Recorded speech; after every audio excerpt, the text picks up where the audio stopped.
So the Principal Secretary, Basic Education, Principal Secretary, State Department for Higher Education, the Chairperson and the Board of the Kenya Universities and Colleges Central Placement Board, the Chief Executive Officer of the Kenyan Universities and Colleges Central Placement Board, distinguished ladies, gentlemen, members of the media, good morning. Good morning. Or is it afternoon already? Good afternoon. Good afternoon. I'm pleased to announce today the completion of the placement of 2024 Kenya Certificate of Secondary School cohorts to universities and colleges.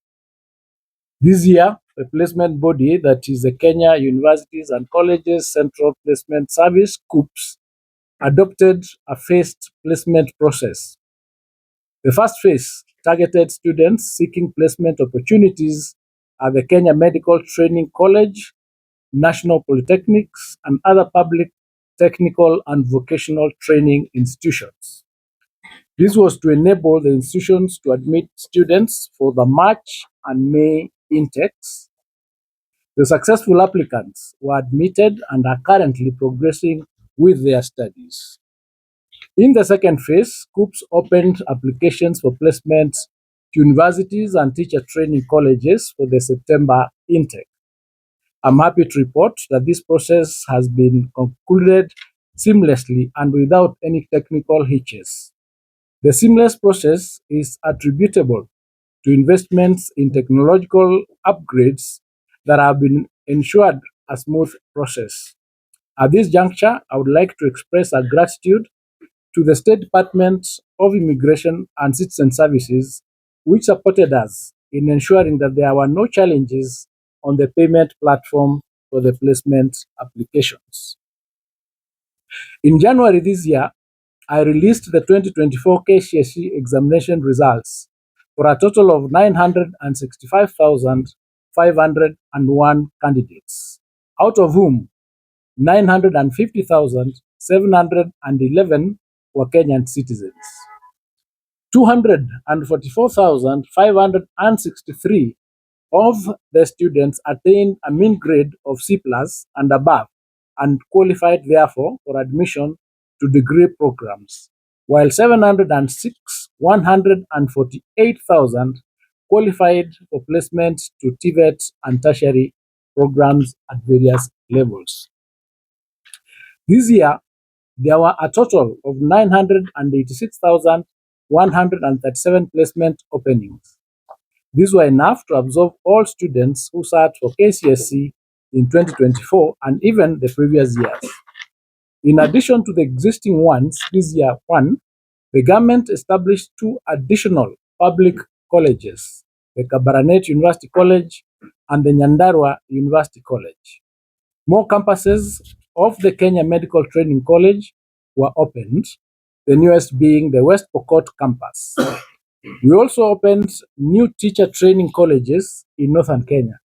All these efforts are geared towards expanding students' choices in higher education and training options. Under the leadership of His Excellency the President, Dr. William Samoei Ruto, the Kenya Kwanza administration is committed to expanding training opportunities so that the youth of this country can acquire skills necessary for the realization of the bottom-up economic transformation agenda.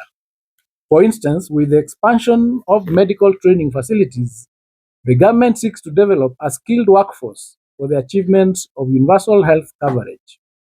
Similarly, the construction of TVET institutions and establishment of digital hubs within the institutions are geared towards preparing the youth to benefit from the opportunities in agriculture, housing, and the digital economy. Let me now turn to this year's placement numbers. Of the 244,563 students who qualified for degree programs in 2024, 201,695, which is 83%, applied for placement to various levels. I encourage those who have not applied to do so and apply for programs in our universities, including the Open University and our tertiary institutions whose intake is continuous. For example, you would apply to KMTC, whose intake comes this September, and it is ongoing. They may also consider TVET programs when Kuccps opens the next continuous TVET intake. With regard to placement, Kuccps has placed a total of 310,502 students to various programs in universities and colleges. This number consists of 2024 KCSE cohorts and applicants from other KCSE years. Of the 244,563 candidates who scored C plus and above in 2024, 194,372, which is 80%, have been placed to programs at various levels. The government has made great strides in the teacher education programs. Following the recommendations by the Presidential Working Party on education reform, the government revised the minimum entry requirements for primary teacher education training programs. This has driven up enrollment in all the 33 primary teacher training colleges in the country. This year, Kuccps received applications from 20,786 individuals seeking to join diploma in teacher education programs against a capacity of 13,823. A total of 11,636 applicants secured placement, out of whom 10,800 have already been placed in diploma in primary teacher education programs with a capacity of 11,088. A further 836 have been placed in diploma in secondary teacher education with a capacity of 2,735. Another positive development in this year's placement is the introduction of the Kenya School of Law Diploma in Law in the Kuccps placement portal with a capacity of 500. The program receives an overwhelming interest and all slots were actually filled. As I've already stated, ladies and gentlemen, the first phase of this year's placement process is targeted to recruit students for KMTC and TVET March and May intakes. In this process, a total of 93,207 applicants were placed in government TVET institutions. Many of these students have already reported for studies for the March and May intake, while the rest will be admitted for the September intake. With regard to KMTC, 52,725 qualified students submitted applications for placement against a capacity of 34,048.